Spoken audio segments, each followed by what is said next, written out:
Hola, buen día. Eh, Muchas gracias por esta invitación al Centro de Estudiantes de la Facultad que han invitado a participar en lo que se ha llamado la Escuela Constituyente y en lo particular a mí me han pedido una contribución a propósito de los derechos humanos, ¿no? De la importancia de los derechos humanos en una futura constitución. Así que voy a desarrollar en esta breve presentación las tres preguntas que se me han planteado.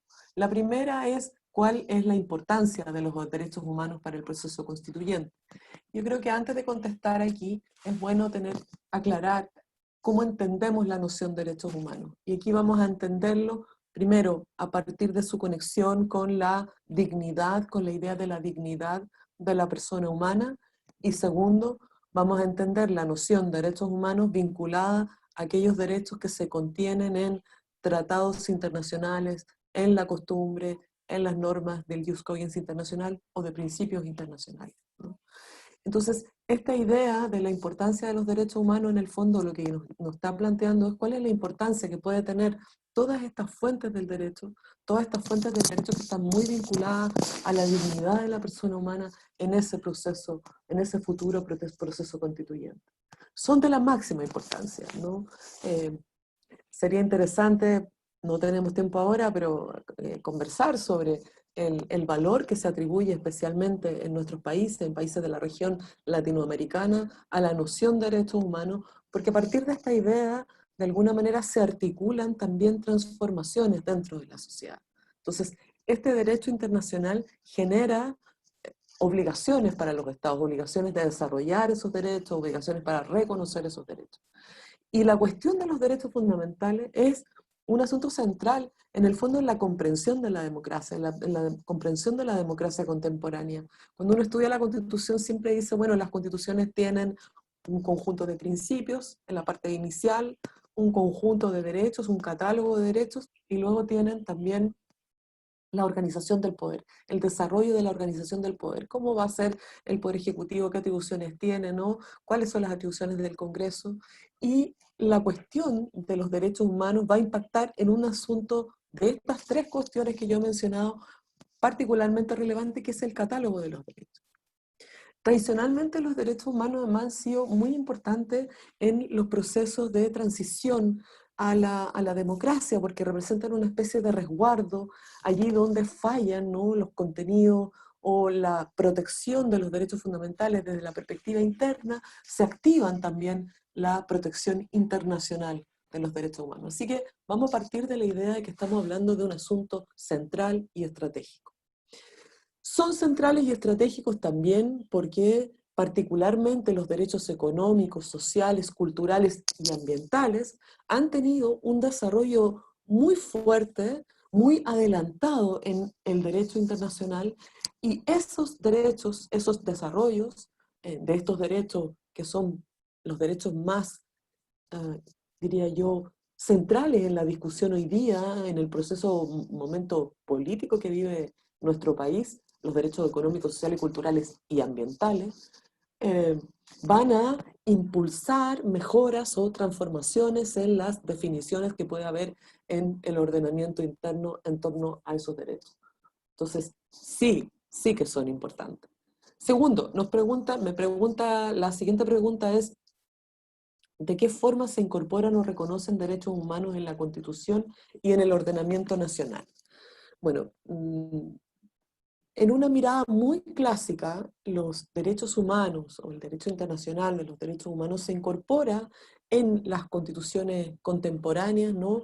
En su configuración como, por ejemplo, cláusulas de interpretación conforme, ¿ah? Que es un poco el modelo de España, el modelo de Portugal, ¿no?, donde se introduce una cláusula que dice los derechos contenidos en esta Constitución se van a interpretar de conformidad con los tratados internacionales de los cuales el país es parte.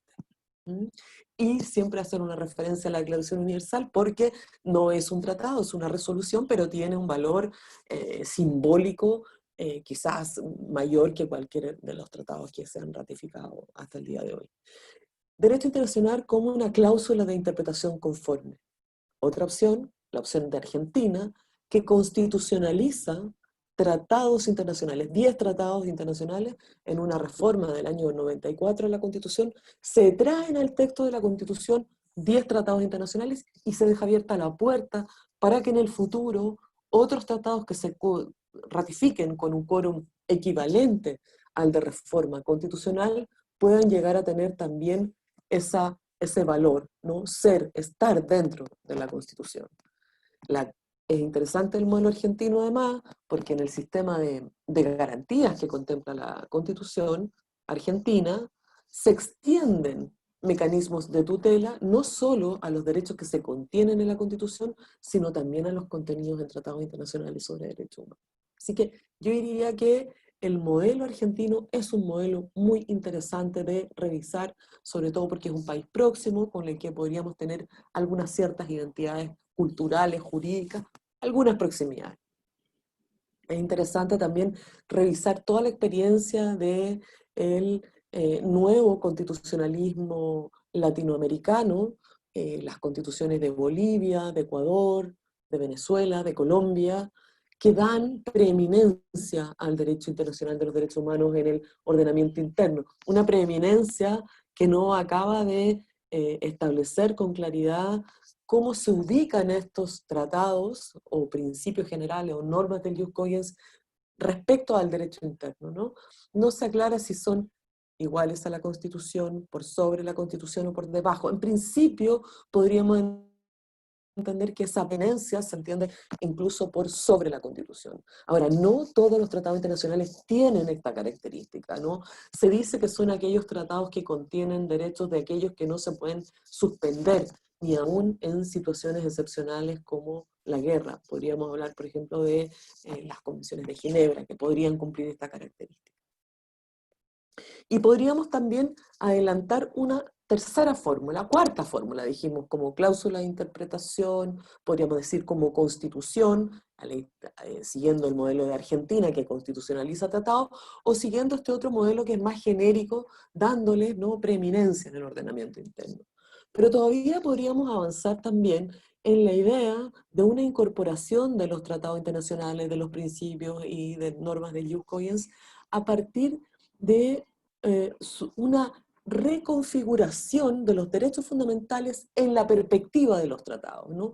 A lo mejor algo más que una cláusula de interpretación conforme, algo más parecido al modelo argentino, pero donde lo central no sea tanto la jerarquía constitucional de los tratados, porque hoy día las cláusulas de apertura constitucional han permitido un dinamismo a la configuración de los catálogos de derechos humanos que no necesariamente se resuelven a partir de una jerarquía del tratado, sino de una incorporación material, un poco similar al modelo del artículo 5º, pero mejorado, con algunas claridades que nos permiten que ya no sea un debate, en definitiva, cuál es el valor que tienen estos tratados en el ordenamiento interno. Yo creo que lo importante es que esa cláusula otorgue certezas, más claridad jurídica, que permita eventualmente o que se reflexione sobre la posibilidad de proteger a través de mecanismos de tutela jurisdiccionales la infracción de algunos de los derechos contenidos en tratados internacionales o en las normas del Ius Cogens o en los principios o la costumbre internacional en materia de derechos humanos. Y me parece que estamos en un momento muy especial, un momento particular en el constitucionalismo latinoamericano, especialmente en el constitucionalismo comparado. Quiero decir que las constituciones de ese llamado nuevo constitucionalismo latinoamericano, que son a su vez las más recientes y son las que surgen de procesos constituyentes participativos, son un modelo interesante de estudiar, pero de estudiar no necesariamente en la perspectiva de replicarlos, sino en la perspectiva de analizar qué problemas han planteado esas configuraciones, ¿no? ¿Qué dificultades han planteado de su implementación? Y aquí hay que tener muy en cuenta lo que plantea Roberto Gargarella cuando dice que este nuevo constitucionalismo latinoamericano ha sido muy generoso en reconocer catálogos de derechos, pero ha sido menos activo, ¿no?, en la redefinición del poder, en la forma en que se organiza el poder, y esto permite que en situaciones excepcionales, como en los estados de excepción constitucional, puedan restringirse en exceso esos catálogos de derechos tan abundantes.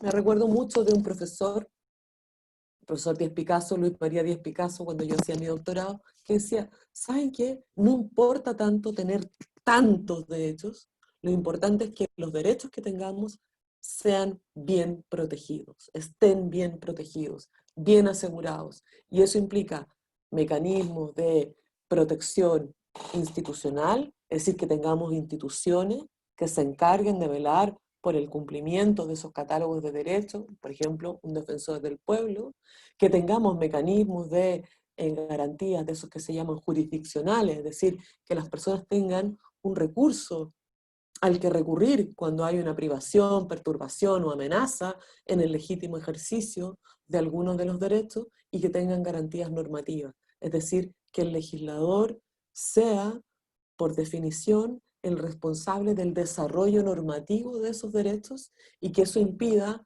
a otros poderes del Estado o por debajo de las competencias o del rango de la ley puedan desarrollarse o restringirse a derechos. Y me gustaría terminar con una idea que creo que es hacia donde mira el derecho en el siglo XXI, que es la idea de que los derechos humanos no se protegen solamente porque se incorpore una cláusula de jerarquía o de interpretación conforme. Necesitamos principios auxiliares, principios de interpretación, como el principio de favor persona, ¿no?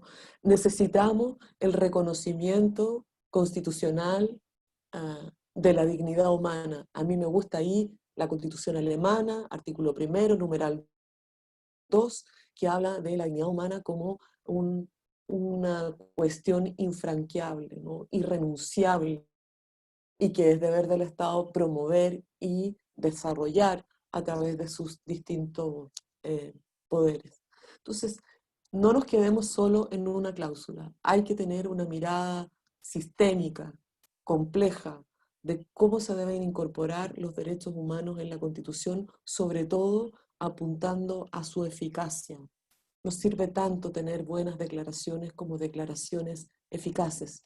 Y ahí entran, ¿no?, estas reglas primeras que van en la parte primera de la Constitución, principios que destaquen la protección de la dignidad humana, que reconozcan, que resuelvan la cuestión del valor del derecho internacional en el derecho interno, que eventualmente contemplen, ¿no?, la posibilidad de que el Estado reconozca jurisdicciones internacionales como la del sistema interamericano, que ha logrado avanzar en la protección de los derechos sociales, particularmente en el derecho a la salud, aunque con resultados dispares, no todos iguales, somos un continente desigual y eso implica que la protección de los derechos sociales también sea diferenciada en toda la región. Entonces, resumiendo, en la parte primera, una cláusula que resuelva la relación derecho internacional, derecho interno, referencias en el catálogo de derechos a estos derechos humanos que permiten completar el sentido y alcance del catálogo de los derechos y mecanismos de protección normativos, jurisdiccionales e institucionales.